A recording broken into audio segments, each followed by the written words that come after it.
Hi, this is the help video for Chapter 8 Independent Study or Independent Project 8-5. We're going to pick up with step number 4, names. We're going to name some cell ranges. So we're going to click on our price solver, and we want C12. We want to name this selling price. So I'm going to come right up here to the name box after I've selected C12. Click selling underscore price. Hit your enter key. C14. We're going to click on here. Total underscore commission. Enter. C17. Up here in the name box, PHRE underscore commission. Enter. So when you're doing that name box, you need to hit enter in order for it to accept. Okay, so now once again it's saying, okay, install the problem solver and the data analysis tool pack. But remember, I told you guys just keep it in there, so we should have it right over here. Let's see. In your data, it should be over here on the right. So we should not have to do step 5. If you don't have it, you will need to install it, but hopefully you haven't left it in there. Number 6, use solver to find the target PHRE net commission amounts. Okay, so let's think about what does that mean. Well, we want to build a solver problem with C17 as the object cell. For the first solution, set the object value to 50,000 by changing C12. Save the results as a scenario named 50,000. All right, so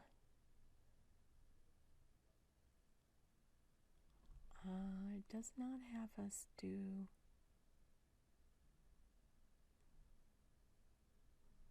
the original value. Okay, so let's go ahead and try this. Solver, right? So what is our objective? Well, it's saying here C17 is the cell that we want to ultimately change. So we want it to be a value of 50,000 by changing C12. So in order to get a commission of 50,000, what does my selling price need to be? Okay.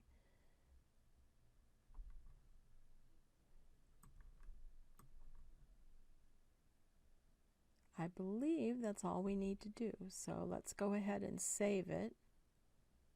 It doesn't ask us to solve it. Oh, but it says restore the value. So let's try solve. We're going to restore original values, but we're going to save the scenario. Well, we're going to save the scenario, and it's going to be 50,000. Oh, $50, comma 123. That's the scenario name.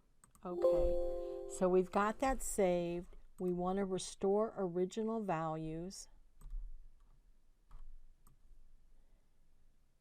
and click OK. Okay, let's build the next one. Run another solver. I shouldn't have got out of that. Let's go what if. Oh, no. Solver. Set the objective to C17 by changing a value of 75, so 75123, right? Selling price 75000 by changing C12. Okay. Did you notice that the when we put these in and we save it, it's going to change to the range names that we put in there? So there's no constraints, so we can save. Let's try and do a solve. All right, we're going to save. It's going to be called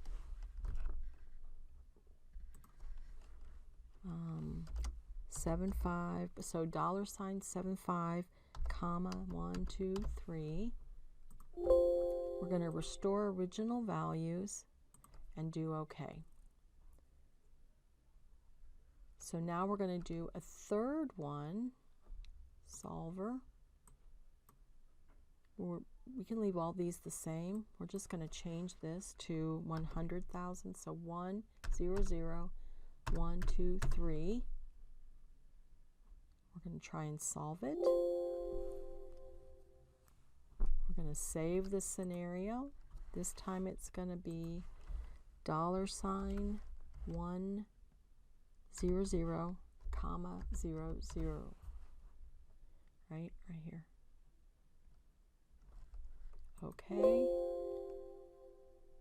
Restore. Okay. So now what we're going to do, we have 3 scenarios built. So let's come up here, what if scenario manager. So now I have a 50,000, a 75,000, and a 100,000. So if I wanted to run the 50,000 scenario, I'm going to click on it and say show. It's going to change these based on the values that I built in that scenario. I'm going to go ahead and create a scenario summary, right? Create a scenario summary.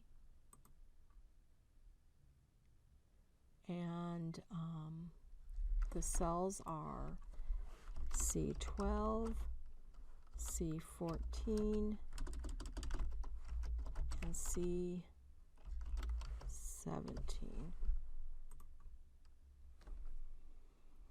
So I get to see selling price, commission, and PHRE commission. So if I come back here, look. So when I built that, I picked C12, this one, C14, this one, and C17. So we're saying, hey, build this for each of these scenarios. Here's where I currently have the 50,000. And then here's where each of those values are set if we use the numbers of that scenario. So that's pretty cool. All right, so let's go to sales forecast. And we're going to generate descriptive statistics. So we want to do E4 through E26. So we want to get statistics on this sale price, right? That's really common. You want to just see means and max and mins and all kinds of things, right? So we're going to select that. We're going to come up to the data analysis, which is that add-on. We want to do a descriptive statistic. The input range is this, starting with E4 through E26. First label, label in first row, right? And it's going to become the header. Our output range is G4. And we want summary statistics. And that's kind of the normal setup, right? So we're going to go ahead and do OK. We'll select both and double click to make it auto fit.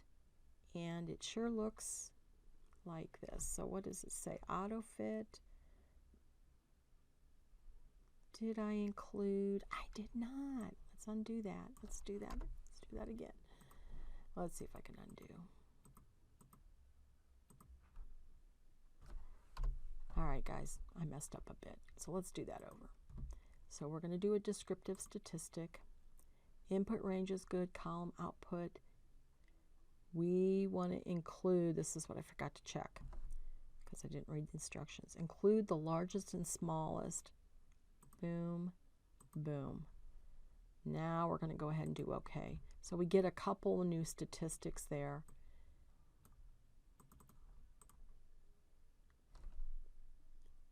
And that looks good. 370598. Yep. Okay, one last thing. We're going to create a forecast sheet for the data and price data on the sales forecast. We got to go to sales forecast using a column chart. End the forecast 3 months from the last date of the table. All right, so create a forecast sheet. So first of all, you have to remember where that is. Well, we're working on data stuff, right? So data is a good place to start. And then it's not in the what if, but look, it's right next to it.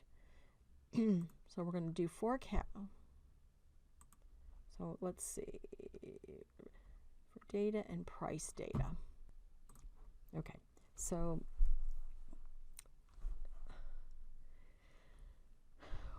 when you're looking at this and you think, what do I have to pick? So let's go back and read this sentence again. Create a forecast sheet. Okay, we know where that is. We found that.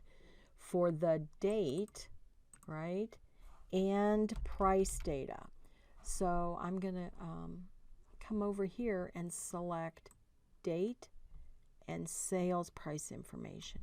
So what it's going to happen is I'm going to get a chart that's going to show current data and then the forecast. If it keeps on this path, what's going to happen to my sales?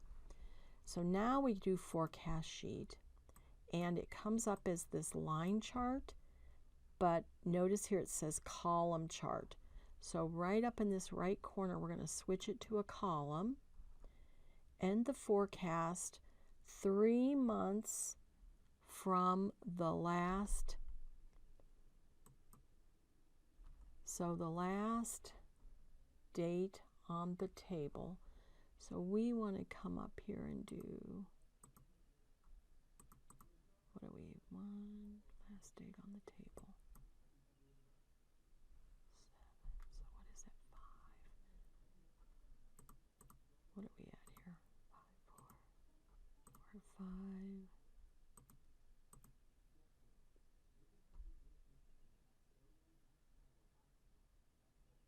24th.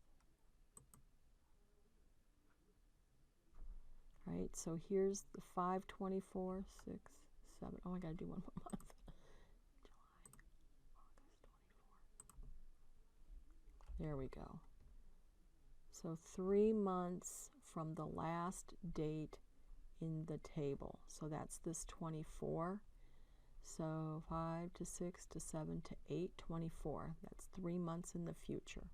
So you can use this to project a shorter time span or a longer time span. That's really the reason we are doing that. Go ahead and do create and position the chart object with its top left corner in